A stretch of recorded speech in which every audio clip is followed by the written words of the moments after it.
As you all know, I've been very critical of pretty much every political poll that I've come across because every single one I've taken has been terminally flawed. Some are very biased, trying to push people into particular political views, even if they don't fit. Most just ask really bad questions, and they don't give you the option to opt out when none of the possibilities fit your actual views. That's really the case with this one that tries to ask what your political typology is, while at the same time trying to make it entirely impossible to answer anything. So let's see where this one goes wrong. Now I'm going to be honest, I've already taken this and there isn't more than one or two questions in it where I actually agree completely with either option. In most cases, I don't think I can even pick one option over the other because I'm somewhere in the middle. Take the first one, for example. I can choose from either government regulation of business is necessary to protect the public interest, and government regulation of business usually does more harm than good. Both are absolutely true. It's a matter of degree. There has to be some regulation to keep business from harming the public interest, but beyond that very basic regulation, government regulation usually is very harmful, especially when it becomes political. You just can't have businesses selling dangerous products that don't do what they're supposed to do and ripping off the consumer. You have to have some kind of oversight. But at the same time, if there becomes a political bias involved, it gets in the way of the free market. So while I'm going to pick the first one, I'm definitely not happy about it. Number 2. Again, both are true. Although the first one is more true. People who work hard have a greater chance of getting ahead in life than people who do not. It's not a guarantee, though. You can work very hard and still not be successful. The majority of new businesses go out of business within 3 years because they simply cannot compete with existing companies. It doesn't matter how hard you work, you have to be in the right place at the right time with the right product or service to really get ahead. So again, not happy with my choices, but I have to go with the first one. Number 3. This country should do whatever it takes to protect the environment versus this country has gone too far in its efforts to protect the environment. Now, while it's absolutely important to take steps to protect the environment, the political left has gone ludicrously overboard in a lot of places, absolutely harming human interests to help environmental interests. There has to be a balance, and I think a lot of that balance has been lost. Therefore, I picked the second one. Number 4. Let's be honest here, both options are bad. Yes, we need to use military force to oppose extremism, whether that's terrorism or not, from interfering with our legitimate interests. And that's legitimate interests. Far too often, though, we've got people who think we get to rule the world because we've got the bomb and God is on our side. Fuck those people. Now, I really don't agree that simply using force makes people hate us and leads to more terrorism. I think that hatred comes first, and they use our military force to justify their terrorism, but that's not really a good option here. So I have to go with the first, because I think the second is even worse. On to question 5, and again, both of these are really bad and assume that black people can't get ahead today, which is clearly false. Obviously, anyone who gets a good education, lives responsibly, and works hard can get ahead of someone who does not. The problem here is that far too many blacks and other minorities listen to the political left who tells them that they can't succeed because whitey's holding them down. And that's bullshit. Now I know this isn't a great analogy, but it's what came up when I thought about it. My youngest daughter's been playing an awful lot of GTA 5 lately, and geez, that game is a character study in why blacks fail, at least within the game setting. I don't think there's a single sentence in the entire game where a black character doesn't say the word nigger. I mean, I honestly don't think that there is. It's all, fuck this, fuck that, fuck you, nigger, nigger, nigger. And that's supposed to impress anybody? These are not role models. I know they're not supposed to be, but these are not characters that anyone should look at and think that they're a good role model. But these kinds of characters are the ones that get put forward as role models for blacks. Uneducated, entitlement happy, hyper-liberal, criminal assholes. And that's the kind of role models that black kids get when they grow up thinking that that's what they want to be. So you wonder why the black community is so fucked up. This is presented as the ideal. This is what they grow up with. Is it any wonder that so many end up uneducated, entitlement happy, hyper-liberal, and behind bars? I mean, ultimately, they do this to themselves, but they're being guided there by the liberal left who absolutely does not have their best interests at heart. Number 6. All right, you're going to have to define too much profit. This is another case where the political left has a massive problem. It's just jealousy. They look at CEOs and big companies and say, well, I want some of that. Well, you haven't earned it. You don't deserve it. In general, and I'm only speaking in general terms here, CEOs and big companies have earned it. They do deserve it. They've worked for it, and they earned every red cent that they have, and you don't get to take any of it. Of course, as I already said, they didn't define their terms, so I have no idea what too much profit even means, or what fair and reasonable even means. And that's why I said earlier that we need some modicum of government oversight to keep the playing field even. But even on a level playing field, that doesn't mean everyone wins, or should. And that's something else liberals just don't get. Number 7. And I have to pick the first one because I think the poor in this country, again because of liberals, get plenty of free stuff and too much sometimes. If you look at people in lots of other areas of the planet, they'd be more than happy to be poor in the United States because the standard of living for the poor here is better than the standard of living for the wealthy there. And again, when you know you've got free stuff coming, you don't really have to worry too much about making your life better. You can just coast, which is what I think a lot of poor people in this country do far too often. We don't attach enough strings to our public assistance. We don't require people getting money for their kids to make sure their kids are getting good grades.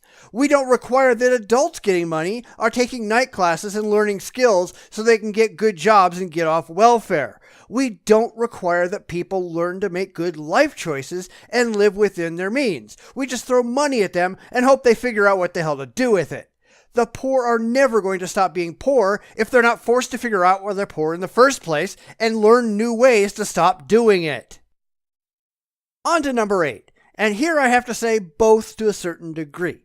But going back to what I said earlier, we only ought to stick our noses into things that actually concern us, and we haven't been doing that. We are not the planet's policemen. It's not our job to interject ourselves into other people's business. We should be a lot more concerned with what's going on at home than we should be trying to control the planet.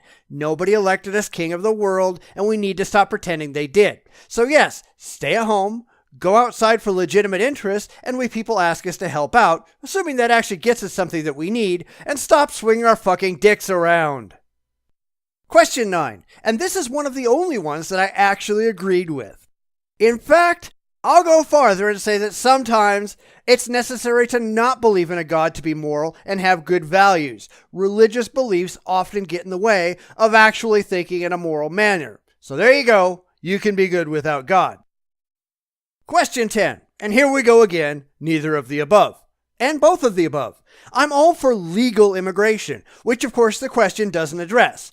I want people coming to this country who want to be American citizens and melt into the big melting pot. I do not want people coming here who do not have America's best interests at heart or who just want money while remaining loyal to their country of origin. If you want a hyphen in your name, fuck you. The right kind of newcomers absolutely do strengthen the nation and improve us all. The wrong kind do exactly the opposite. And we have every right to decide which kind we actually want to allow in and which kind will actually benefit us. And that's the thing. Americans deserve to be benefited by immigration. We don't actually owe anyone who wants to come here a damn thing if we decide we don't want them. Number 11. While government sometimes does some decent things, especially if the American people keep a close eye on it, most of the time it just wastes time and money, and frankly I'm sick of it. So short and sweet for once. And then there's number 12. And this question doesn't even make sense. People can have more than one priority. My marriage and my children are a priority in my life, but so are other things. I don't think one's better than the other necessarily. And actually I'd have to say that other things could be more important than marriage and children from a purely objective standpoint. And I know people are going to get all emotional on me, but I think a strong work ethic is more important than either. I think being responsible is more important than either. And both of those things actually figure into marriage and family, but they also benefit society in many other ways as well. So, number 2. Then we move to number 13. And again, you have to define your terms. What do you mean by too much power? If they have too much power, however you choose to define it, Well, whose fault is that? Big companies have as much power as the American people allow them to have. If they abuse it, and we not only let them have it, but let them do bad things with it, who the hell should we point fingers at but ourselves? So, I don't think they have too much power, and if they do, it's our fault for letting them have it in the first place.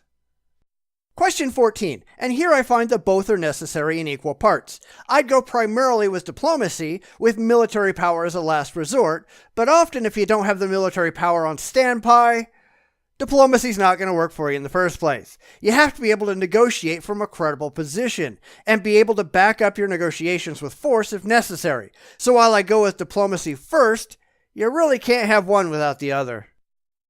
15. Definitely the second one.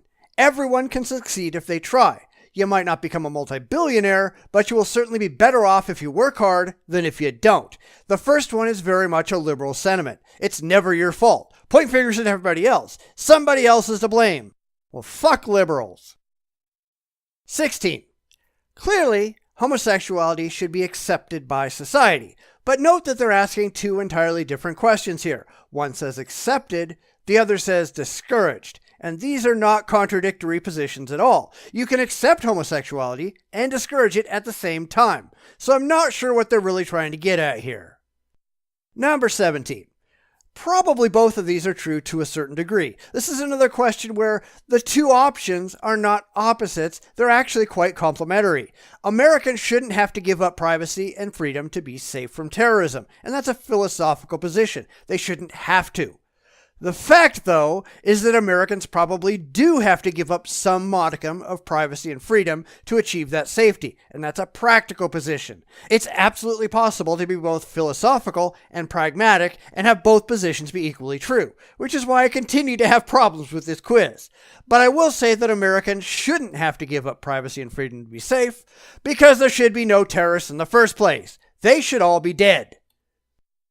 Question 18. It's the first one.